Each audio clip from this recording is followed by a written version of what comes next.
അക്ഷരം എഴുതിയാലോ? ഈ അക്ഷരമാലയിലെ മൂന്നാമത്തെ അക്ഷരമായിട്ടുള്ള ഇ എന്നുള്ള അക്ഷരം നമുക്കൊന്ന് എഴുതി നോക്കാം. സ്വരാക്ഷരങ്ങളിലെ മൂന്നാമത്തെ അക്ഷരമാണ് ഇ. ഈ സ്റ്റാർട്ട് ചെയ്യണത് എങ്ങനെയാണ്? ചെറിയൊരു ഗഡിപ്പായി പോലെ തുടങ്ങി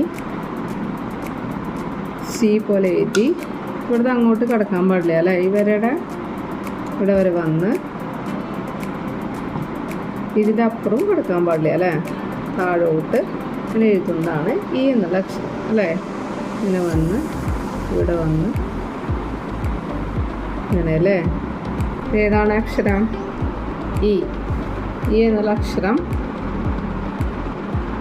ഇങ്ങനെയാണ് എഴുതേണ്ടത്.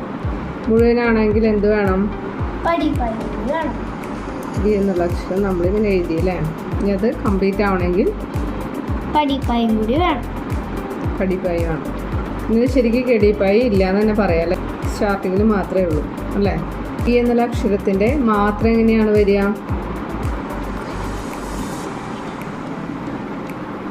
ചെരിഞ്ഞു വന്നിട്ട് അക്ഷരത്തിന് മുൻപായിട്ടാണ് മാത്ര തുടങ്ങുക അല്ലേ? അപ്പം എങ്ങനെ വരും? ഇങ്ങനെ എഴുതി അക്ഷരത്തിലേക്കാണ് ആ മാത്ര വന്ന് മുട്ടുക അല്ലേ? അക്ഷരം എന്താണ്? മാത്ര കഴിഞ്ഞിട്ടാണ് അക്ഷരം വരിക അല്ലേ? എവിടെയാണ് അക്ഷരം വരിക അല്ലേ? ഇപ്പോൾ എക്സാമ്പിളിന് ഇപ്പം മാ ആണെങ്കിൽ ഇങ്ങനെ തുടങ്ങും അല്ലേ?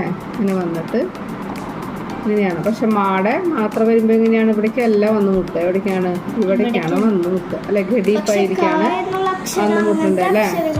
അപ്പൊ വാ എന്നുള്ള അക്ഷരമാണെങ്കിൽ ഇവിടെ തന്നെ എഴുതാം അല്ലെ? നമുക്ക് ഇങ്ങനെ എഴുതാം അല്ലെ? വായും ഭാ എഴുതണമെങ്കിൽ ഇങ്ങനെയാണ് അല്ലേ? മുകളില് പടിപ്പായും വരും അല്ലേ? ഇപ്പൊ മായും പായും കൂടി